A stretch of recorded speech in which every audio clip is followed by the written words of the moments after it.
मोनसे समाजनि मोजां खामानि मावनायनि थाखाय कोर्टनि केस जानांगौ बायध'था जानानै दङ। दाख्लै बावैसो भुटाननिफ्राय 6 जन एनडिपिफोर गबोदोंमोन। दा एनडिपिफोर गबोनायनि सायावहाय फिन गबोनाय जायाखै नामा नोंथाङा बिनि सायाव मा बुंनो सानो? एनडिएफबि आदामोनखौ जेलनिफ्राय बख'जोब, दिनै बाथा सारमोनखौ दिनैनि दिनाव जे क'क्राझार कर्टआवहाय केस जानानै दङ माखासे इउथ्सफोरखौ मानि थाखाय बोरै जानो मोनखो आरो बिनि सायाव नोंथाङा मा बुंनो सानो? खुलुमबाय।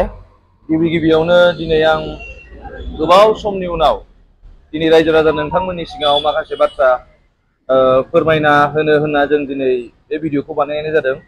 दिनै बावैसो जों एसे सिगां जों क'क्राझार कर्टआव थांदोंमोन। दा आदा सोंनाय बायदियैनो नंगौ, जोंजों लोगोसे इउनिभार्सिटियाव फरायनाय स्टुडेन्ट, जा साइन्स कलेजाव फरायनाय स्टुडेन्ट, बिथांमोना मोनसे समाजनि मोजां खामानि मावनायनि थाखाय दिनै बिथांमोना कर्टनि केस जानांगौ बायध'था जानानै दङ।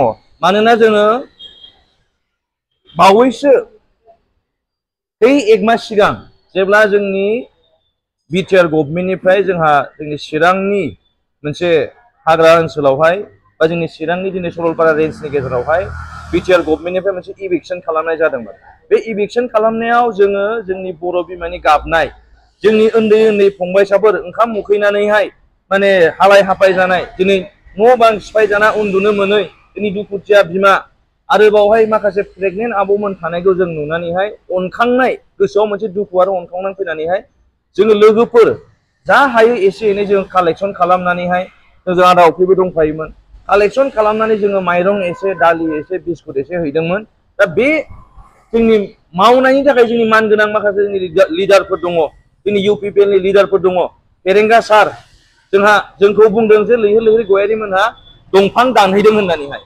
नाथाय आं मोनसे प्रश्न खालामनो नागिरदों जे जों दिनै जोंनि बर' बिमा गाबनायाव मोदै फुगारनोसो थांदोंमोन, उखैनायाव जों ओंखाम खब'से दौनो थांदोंमोन।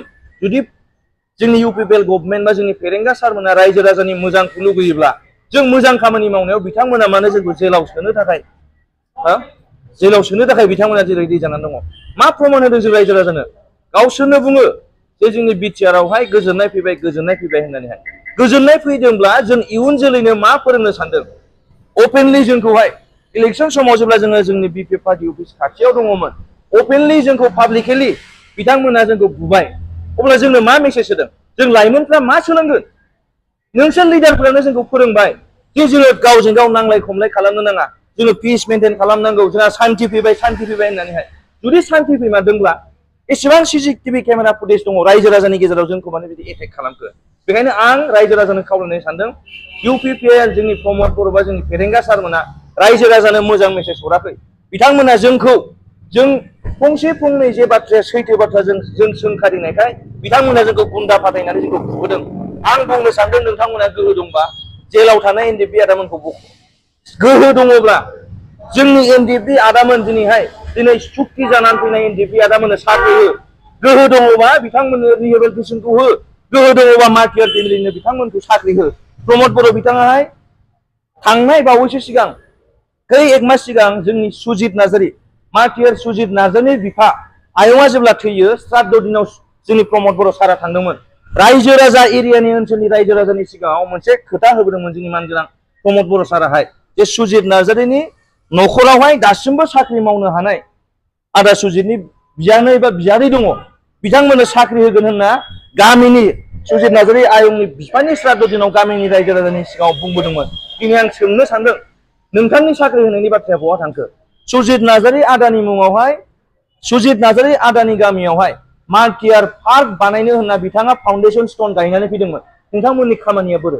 गोहो दंबा बेफोरखौ माव। जोंखौ बुस्लायस्लाय, जोंखौ जेलाव सोनो सेस्था खालामस्लायस्लाय, गोहो दंबा रायजो राजाया जेखौ लुगैयो मोजां खामानि माव। दिनै बिथांमोना बुंदोंमोन, दिनै जोंनि बर' रायजो राजाया अन्थाइ देखावनानै जानांला, बन फानना जानांला, दिनै ज' मावना जानांला। बिटिआर गभर्नमेन्टआवहाय इउपिपिएल सालायनाय लोगो लोगोनो साफ्रोमबो न'खर न'खर एमए पास बिए पास बिथांमोना साख्रि मोनजोबनायनि बाथ्रा बुंदोंमोन। नाथाय जों दिनै लाइमोन सेंग्रा सिख्लाफ्रा जों मोनसे प्रश्न खालामनो नागिरदों, नोंथांनि इलेक्सननि सिगां मोजां मोजां बाथ्रा बुंनाया बहा गोमालांजोबखो? जों बर' रायजो राजाखौ बिथाङा थगायनो सानबाय नामा? आं खावलायदों प्रमद बर' सार नोंथांखौ, जों फंसे फंनै सोंखारिग्रा व्यक्तिखौ जेलाव सोनो सेस्था खालामस्लायस्लाय बै एनडिएफबि आदामोननो साख्रि हो।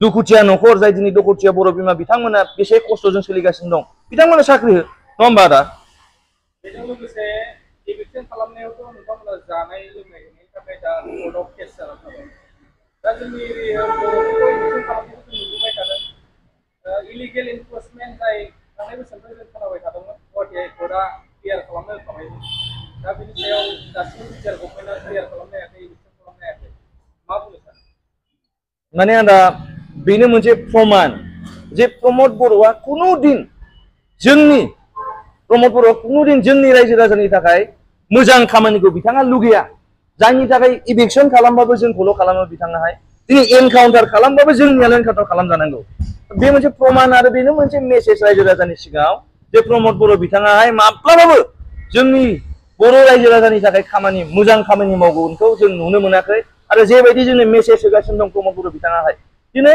बिटिआर सुक्तिनि गेजेरजों रायजो राजाया बेसे गोजोनदोंमोन उदालगुरियावहाय आईआईटी फैसिगोन एनआईटी फैगोन जोंनि मोनफ्रोमबो माहायबा माहायबा गुबुन गुबुन जिल्लायाव जोंहा मोजां मोजां डेभेलपमेन्टेल स्किम फैगोन होनना बेसेबां गोजोननाय मोन्दोंमोन रायजो राजायाहाय आदामोनाबोथ' गोजोनदोंमोन बिटिआर सुक्ति जाबा आरो बिटिआर सुक्ति जानानै दिनै 4 बोसोर बारलांबाय बबे मोनसे दफाया जाफुंखो बे जों लाइमोनफोरनि गोसोआव मोनसे गिख्रंनाय फैदों सुक्ति जानायनि उनावबो दिनैसिमबो माने एनडिएफबि आदामोना दासिमबो माने जेलाव दङ बे जोंनि मोनसे गिदिर प्रश्न ओंखायनो जों खावलायो रायजो राजाखौबो प्रमद बर'आ जे सासे जोंखौ थगायग्रा व्यक्ति बेखौ जोङो आरो खुनु प्रमान नांगौनि दरखार गैला गाव व्यक्तियानो प्रमद बर' बिथाङानो जों रायजो राजानो बिथाङा प्रमान होगासिनो दङ नोंथाङा बुंदों प्रमद बर' सारनि मोजां खामानि मावनायनि सायावबो जे दाख्लै बावैसो भुटाननिफ्राय 6 जन एनडिएफबिफोर गबोदोंमोन दा एनडिएफबिखौ गबोनायनि सायावहाय फ्रि गबोनाय जायाखै नामा नोंथाङा बिनि सायाव मा बुंनो सानो बेखौ रायजो राजानो मिथिगौ दिनै सासे सुबुङा जुदि 10 बोसोर जेल जादोंबा 10 बोसोरनि उनावहाय बिथाङा गखागोन दा बेबायदिनो बिथांमोनाबो बिथांमोननि टार्मसा जोब्बाय जेल जानांगौनि जे समायमोन बिथांमोना बे समायखौहाय जेलाव खाथेजोबनानै दिनै बिथांमोना टाइम फैबाय जे गनायनि सासे छात्रआ मेट्रिक पास जानो थाखाय क्लास 10 सिम फरायखांनानैसो मेट्रिक एग्जाम होनो हायो अब्ला जोङो मेट्रिक पास होननानै मिथिगौ दा बे आदामोनाबो जेलनिफ्राय गनो थाखाय सोरबा 8 बोसोर सोरबा 9 बोसोर थानांगौ दंमोन दा बिथांमोना 8-9 बोसोरखौ दिनै बिथांमोना फोजोबजोब्बाय जायनि थाखाय बिथांमोना गबोबाय नाथाय आंनि प्रश्नआ बेसो दिनै प्रमद बर' सारमोना दिनै मानो इसेबां खनले क्रेडिट लागासिनो दङ निउस मिडिया ओरैबायदि क्रेडिट लागासिनो दङ बेखायनो आं खावलायनो सानदों प्रमद बर' बिथांखौहाय आरोबाव नोंथाङा मोनसे क्रेडिट लाबाव रन्जन दैमारि सारखौ जेलनिफ्राय बख' एनडिएफबि आदामोनखौ जेलनिफ्राय बख'जोब दिनै बाथा सारमोनखौ जेलनिफ्राय बख' गोहो दङब्ला एनडिएफबि आदामोननो साख्रि होनानै क्रेडिट ला गोहो दङबा मार्टियार एनडिएफबि फेमिलिमोनखौहाय दिनै साख्रि होनानै क्रेडिट ला नङा होमबा आदा क्रेडिट लानोबा रायजो राजानि मोजां खामानि मावनानै क्रेडिट ला नाथाय बै जे खामानिया अलरेडि जाखानांगौमोन बा जाखांजोबखाबाय बिनि थाखाय क्रेडिट लानायखौ सारा खमायनांगौ